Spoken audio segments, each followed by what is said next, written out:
So Christ is the resurrected king. So he quotes John MacArthur here, says, without the resurrection, Jesus' death becomes the heroic death of a noble martyr, the pathetic death of a madman, or the execution of a fraud.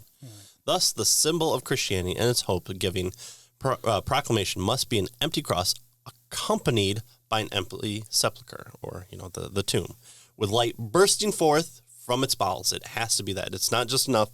We should not just wear cross necklaces, but also, I don't know how you would do it. An empty sepulcher, some kind of way, right? A tombstone that's knocked rolled over. Away from something. Yeah. I don't know how you would do that. Maybe we can have somebody put something together for us. See?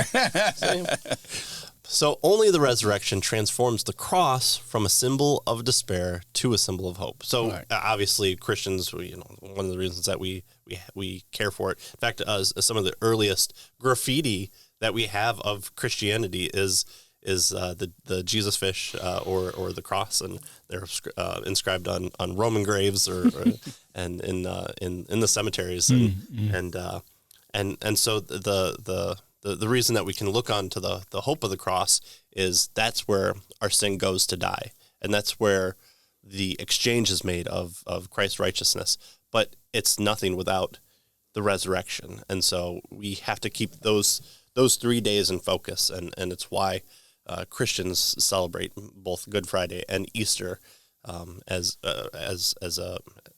in some sort of fashion. Right. It's why we view it as important, because it's from the bursting forth from the grave that we see that the payment is made and accepted and then displayed to people, that God has accepted it. So without the cross, you can't have the grave, but also the cross is worthless if you don't have the resurrection. Right, you need both. And so Christensen tells us this explains why Paul is at great pains to say, if Christ has not risen, then our preaching is in vain and your faith is in vain, 1 Corinthians 15, right?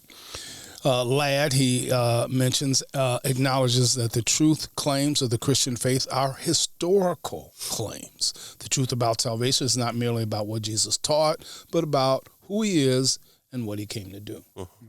For instance, Ladd, he tells us, writes that God did not make himself known through a system of teaching, nor a theology, nor a book, but through a series of events recorded in the book, the Bible. Right. So it's a historical faith. Right. It's based on time, space, and history and what actually happened. But as presuppositionalists, we definitely don't do anything with evidence or history or anything like that. That's right. No, just the opposite. Yeah, I think it also shows why a special revelation has to happen, because it's the I think we've talked about in the previous one, the man who is convinced that he's dead. The doctor pricks him and says, "Well, dead men don't bleed." Like, oh, dead men must bleed. Yeah. And so I guess dead men bleed after all, right? Without the so you have the death, the resurrection, and then, well, so what? Well, it's the interpretation of it. It's the proclamation. Maybe Jesus just got really lucky at assuming that he would be killed and tried and rise again. It in the universe of things popping into existence, like universes and stars and all matter.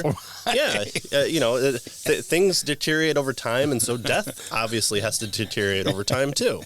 And so without that interpretation, we're kind of left just making guesses. Okay, we can see what Jesus says, but is there this thoroughfare of human history that we can point back to and say, this has been the plan the whole time, and we're confident that this is a big deal, not from the mere fact of just the resurrection of the dead, because Lazarus rose from the dead. So what? You have the witch of Endor, raising a prophet from the dead. He's a ghost there. So what does it matter without Scripture giving us that entirety of that entire narrative from Genesis to the end? We're kind of at a loss at what the true interpretation of that is.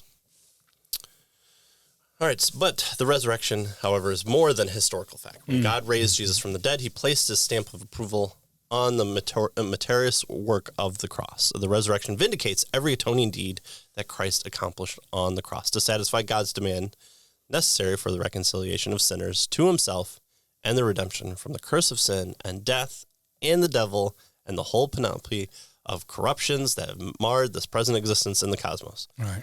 It sounds like a lot because it is. Yeah. I mean, if you want to complete the Odyssey, here it is. Reconciles sinners, redeems sinners, removes power of the devil, stamps out corruption, and then in the future will take all evil, all death. Creation is restored. It's remade.